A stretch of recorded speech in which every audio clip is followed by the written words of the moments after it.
Hello students, I welcome you all in this video. In this video we are going to learn about SYJC secretarial practice. We have already completed our first chapter, that is Introduction to Corporate Finance, and then we have started with the second chapter, that is Sources of Corporate Finance. And in Sources of Corporate Finance we have already completed 6 parts, as you can see here. And in this video we are going to learn about retained earnings. First let's revise our code. As you can see here SRDP LLP, ये code को हमने already discuss किया हुआ हमारे previous videos में. तो S का मतलब होता है शेयर्स, R का मतलब होता है reserves. Now when you talk about R, तो ये रिजर्व्स जो होता है इसी को हम क्या बोलते हैं, रिटेन अर्निंग. ओके, क्योंकि मैंने आपको ऑलरेडी पहले ही बोला है कि जो हमारा कोड है SRDP LLP, इस यही कोड के बेस पे आपका पूरा SP का बुक है. ओके, तो इसमें से ही हमको सारी चीज़ें पढ़ना है. तो स्टार्ट करते हैं अभी. As you can see here, for your understanding, net profit after tax. Net profit after tax मतलब क्या हो गया, जितना भी आपने बिजनेस किया, बिजनेस में आपको जो भी अर्निंग हुआ है, जो भी प्रॉफिट आपको हुआ है, उस प्रॉफिट में से आपको एक्सपेंसेस माइनस करना होगा. बट सारा एक्सपेंसेस जो है वो माइनस करने के बाद में आपको गवर्नमेंट को टैक्स पे करना होता है. तो आपने गवर्नमेंट को टैक्स पे किया, तो ये जो 2 लाख रुपीज़ है, ये है net profit after tax. Government को टैक्स पे करने के बाद वाला अमाउंट. उसमें से आपने क्या लेस किया, dividend to equity share holders. तो हमको इक्विटी शेयर होल्डर्स को डिविडेंड देना होता है. कितना रुपया दिया हुआ है, 50,000 रुपीज़ दिया है. तो आपके पास जो अमाउंट अभी बच गया है, यही इस अमाउंट को हम लोग क्या बोलते हैं, रिटेन प्रॉफिट. इसको ही हम क्या बोलेंगे, रिटेन प्रॉफिट. ओके, अब ये रिटेन प्रॉफिट का कैसे यूज़ होता है, कंपनी कहाँ पे इन्वेस्ट करती है, कि इसका यूटिलाइजेशन कब कैसे होता है, कब ज़्यादा होता है, कब कम होता है, कौन सी कंडीशन में कंपनी ज़्यादा रिजर्व सेव करती है, कौन सी कंपनी में कंपनी ज़्यादा रिजर्व सेव नहीं कर पाती है. तो ये सारी चीज़ें अभी हम लोग देखने वाले हैं. अब यहाँ पे आप जो देख रहे हो रिटेन अर्निंग्स, ये आपका जितना भी बुक के अंदर मैटर है वही सब कुछ यहाँ पे दिया हुआ है. सो स्टार्ट करते हैं हम लोग. सबसे पहले, business organisation are subject to variation in earnings. That means कोई भी बिजनेस की बात करोगे तो उसको बिजनेस कोई भी अगर कर रहा है तो क्यों कर रहा है, वो the purpose of earning profit. तो जो प्रॉफिट होता है कभी कम भी हो सकता है, कभी ज़्यादा भी हो सकता है. ओके, तो यहाँ पे हम लोग बोल सकते हैं variation in earnings. It would be wise decision to keep aside a part of earning during a period of high profit. तो it will be a good decision by the company, अगर कंपनी अपने profit का कुछ part निकाल के side में रखती है.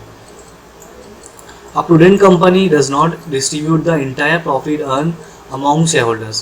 That means जो prudent company होती है, जो फ्यूचर के बारे में सोचती है, वो कंपनी जिसको रिस्क नहीं लेना होता है, वो कंपनी क्या करती है, जितना भी प्रॉफिट होता है कंपनी को, उसमें से कुछ पार्ट साइड में निकाल के एज अ रिजर्व्स रखती है अपने पास.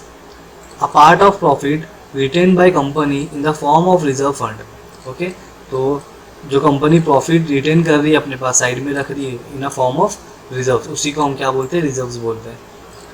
This reserves are the retain earnings of the company. और यही रिजर्व कंपनी के लिए क्या होता है, रिटेन अर्निंग होता है. The sum of total of retain earnings get accumulated over the years. Okay, तो कंपनी को जब जब प्रॉफिट होता रहेगा तब तब कंपनी क्या करेगी, एक प्रॉफिट का एक पार्ट साइड में निकाल के रखेगी. वो पैसा क्या होता रहेगा, जमा होता रहेगा, ऐड होता रहेगा. This accumulated profit are reinvested in the business rather than distributed as dividend. और जो पैसा आपने साइड में निकाल के रखा है प्रॉफिट में से, वो पैसा आप क्या करोगे, री इन्वेस्ट करोगे ना बिजनेस. क्योंकि अगर आप उस पे वही पैसा बिजनेस में इन्वेस्ट करके और ज़्यादा प्रोडक्ट बनाओगे तो ज़्यादा आप सेल करोगे. जब ज़्यादा सेल करोगे तो ज़्यादा प्रॉफिट होगा आपको. ओके, तो कंपनी क्या करती है, जो पैसा साइड में निकाल के रखा है उस पैसे को फिर से बिजनेस में री इन्वेस्ट करती है, rather than distributed as dividend. अगर डिविडेंड पे कर दिया तो कंपनी के पास कुछ बचेगा ही नहीं. इसके लिए कंपनी कम डिविडेंड पे करती है, थोड़ा पैसा अपने पास निकाल के रखती है साइड में. The process of accumulating corporate profit and their utilisation in business is called retain earnings. तो जो प्रोसेस है पैसा जमा करने का और उसके बाद में उस पैसे का यूटिलाइज करना इन अ बिजनेस, उसी को हम क्या बोलते हैं, retain earnings. In simple words, a part of net profit which is not distributed to shareholders as dividend is retained by company in the form of reserve fund. मतलब वो पैसा जो कंपनी ने डिविडेंड पे नहीं कर दिया, थोड़ा पैसा अपने पास भी बचा के रखा. ओके, उस पैसे को ही हम क्या बोलेंगे, reserve fund. Company convert its reserve into bonus share capital and capitalise its profit. तो कंपनी क्या करती है, जो उसका रिजर्व्स होता है, दो चीज़ होता है, या तो कंपनी उस पैसे से बोनस शेयर इशू करती है या फिर उस बिजनेस में इन्वेस्ट करके प्रॉफिट अर्न करती है। ओके, तो बोनस शेयर हमको पता है क्या होता है। Bonus share is nothing but the share which is given to the equity share holders by the company as a gift. Company as a gift share issue करती है किसको, इसको उसके इक्विटी शेयर होल्डर्स को। This capitalisation of profit by issue of bonus share is known as ploughing back of profit और self financing. Okay, जो जब company bonus share issue करती है उसी को हम क्या बोलते हैं, प्लगिंग बैक ऑफ प्रॉफिट और self financing. Bonus share are issued free of cost to the equity share holders out of the retain earnings. तो जो भी आपने रिजर्व सेव करके रखा है, जो रिटेन अर्निंग आपने रखा है, वही पैसे से आप क्या करोगे, बोनस शेयर इशू करोगे। The management can convert retain earnings into permanent share capital by issue of bonus shares. तो मैंने आपको पहले बताया था, इक्विटी शेयर का जो पैसा होता है वो क्या होता है, परमानेंट कैपिटल होता है to the company, because company is not suppose to repay that amount. Okay, हमने ये प्रीवियस वीडियो में डिस्कस किया था। It is important source of raising long term capital, मतलब कंपनी का खुद का ही पैसा होता है तो लॉन्ग टर्म फंड ही होगा, कंपनी को रीपे तो करना नहीं है। It is simplest and cheapest method of raising finance. So whenever company required fund, company can take money from their reserves. जो पैसा जमा किया है वहाँ से कंपनी पैसा ले सकती है। That is why it is one of the simple and cheapest method of raising finance. It is used by established company, the company who is exist in a market. वो कंपनी जो already business कर रही है उसी company के पास होगा। Now if you talk about new company, तो new company ने तब तक ये बिजनेस किया नहीं है। जब उसने बिजनेस नहीं किया तो प्रॉफिट नहीं हुआ होगा, प्रॉफिट ही नहीं हुआ तो लोग रिजर्व कैसे रखेंगे साइड में। ओके, तो जो कंपनी में एग्जिस्टिंग कंपनी होती है वही कंपनी रिजर्व निकाल के साइड में रखती है। It is an internal source of finance. हमने देखा था इंटरनल SRDPLLV, जिसमें SR जो था हमारा वो क्या था, वो हमारा इंटरनल फंड है। इंटरनल ऐसा शेयर्स और रिजर्व दोनों क्या हमारा इंटरनल सोर्स ऑफ फाइनेंस है, और बाकी जितना भी है वो सब क्या था, एक्सटर्नल सोर्स ऑफ फाइनेंस था। ओके, तो आई होप आपको ये जो बेसिक्स है समझ में आया होगा। अभी इसके 4 डिटर्मिनेंट्स हैं which we are going to learn. Determinants of retain earning, सबसे पहला देखेंगे टोटल अर्निंग्स ऑफ कंपनी। तो जितना भी कंपनी को टोटल अर्निंग होता है वो पैसा कंपनी क्या करती है, डिस्ट्रीब्यूट करने के बाद में, एक्सपेंसेस देने के बाद में, इंटरेस्ट पे करने के बाद में, डिविडेंड पे करने के बाद में उस पैसे को निकाल के साइड में रखती है for the purpose of future expansion. Okay, तो उसी को बोलते हैं total earnings of company. If there is ample profit, company can save and retain some part of profit. More the earnings, a company can save more. Okay, जब company को ज़्यादा profit होगा, ज़्यादा अर्निंग होगा, कंपनी कैन सेव मोर। वो time पे company ज़्यादा reserve निकाल के साइड में रख सकती है। Attitude of top management also determine the amount of retain earnings. मतलब वो कंपनी, जो कंपनी को आगे बढ़ना है, जो कंपनी को नया ब्रांच ओपन करना है, जो कंपनी को ज़्यादा प्रॉफिट कमाना है, वो कंपनी हमेशा क्या करती है, कोशिश करती है कि ज़्यादा से ज़्यादा रिजर्व हमारे पास जमा हो। ओके, तो ये था फर्स्ट हमारा। सेकेंड देखते हैं taxation policy. Now if you talk about taxation policy, तो we all know that if you are doing a business, so you have to pay some amount of tax to the government. तो अभी देखो, government दो चीज़ होगा, government ज़्यादा tax लेगी या फिर गवर्नमेंट कम टैक्स लेगी। सपोज आपको जो भी प्रॉफिट हो रहा है उसमें से अगर गवर्नमेंट ज़्यादा टैक्स ले रही, that means you have to pay more, तो आप ज़्यादा पे करोगे। जब आप ज़्यादा पे करोगे तो आपका प्रॉफिट कम हो जाएगा।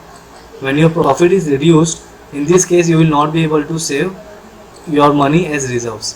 अगर कंपनी के पास कम प्रॉफिट होगा तो कम रिजर्व्स होगा, उसको ज़्यादा अमाउंट जो है वो गवर्नमेंट को ऐसा टैक्स पे करना पड़ रहा है। Okay, now if you talk about less tax, अगर गवर्नमेंट लेस टैक्स चार्ज कर रही है तो ये केस में क्या होगा, company will pay less amount of tax to the government. तो जितना भी प्रॉफिट होगा उसमें से कम टैक्स पे करना पड़ेगा। मतलब ज़्यादा प्रॉफिट कंपनी के पास होगा, तो ज़्यादा प्रॉफिट अगर होगा तो company can save more amount as a reserves. Okay, तो वही यहाँ पे दिया हुआ है, देखो the taxation policy of government is also an important determinant of corporate savings. Okay, तो जो टैक्स पॉलिसी होता है वो भी इफेक्ट करता है रिजर्व्स को। ओके, वही चीज़ यहाँ पे आपको दिया हुआ है। If the tax levied are high rates, company can not save much of the profit in a form of reserve. That means अगर government high amount of tax जो है वो चार्ज कर रही है तो ये केस में company will not be able to save money as reserves. Okay, now let's talk about dividend policy. It is a policy of board of directors in regards to distribution of profit. That means ये एक policy होती है, कौन prepare करता है? It is prepare by the board of directors in regards to distribution of profits amongst the shareholders. Share holders को जो हम लोग डिविडेंड पे करते हैं उसके लिए एक पॉलिसी बनता है, उसी पॉलिसी को क्या बोलते हैं? Dividend policy. A conservative dividend policy is needed for having good accumulation of profit. अगर कंजर्वेटिव डिविडेंड पॉलिसी होगा then you can save high amount of reserves. क्यों? क्योंकि यहाँ पे आप जो डिविडेंड है वो कम पे करोगे टू देयर शेयर होल्डर्स। जब आप कम डिविडेंड पे करोगे तो ज़्यादा प्रॉफिट आपके पास बचेगा। ओके, लेकिन इससे क्या होता है? But this policy affect share holders as they get dividend at a lower rate. अगर कंजर्वेटिव डिविडेंड पॉलिसी है तो आप कम डिविडेंड पे करोगे to their share holders. Okay, now let's talk about government control. A government is regulatory body of economic system of the country. सबको पता है कि कौन सी बॉडी है? रेगुलेटरी बॉडी है जो बिजनेस को चलाती है। Its policies, rules and regulations ensure that the companies work as per its regulations. जितनी भी कंपनी के पॉलिसीज़ है, रूल्स एंड रेगुलेशंस है, वो क्यों होते हैं? सो दैट जितनी भी कंपनीज है वो प्रॉपर तरीके से अपना काम करें। Company has to formulate its dividend policy in accordance with the rules and regulation frame by the government. तो जो भी कंपनी का डिविडेंड पॉलिसी होता है वो कंपनी को प्रिपेयर करना पड़ता है with by the rules and regulation which is mention under the companies act 2013। Okay, तो ये सारी चीज़ें जो डिटर्मिनेंट्स है रिटेन अर्निंग्स के। ओके, तो आई होप आपको ये समझ में आया होगा। बहुत ही सिंपल सा ये एक कॉन्सेप्ट था। अगर आपको कुछ भी डाउट होगा तो you can ask and prepare your own notes. Okay, तो till then thank you very much students.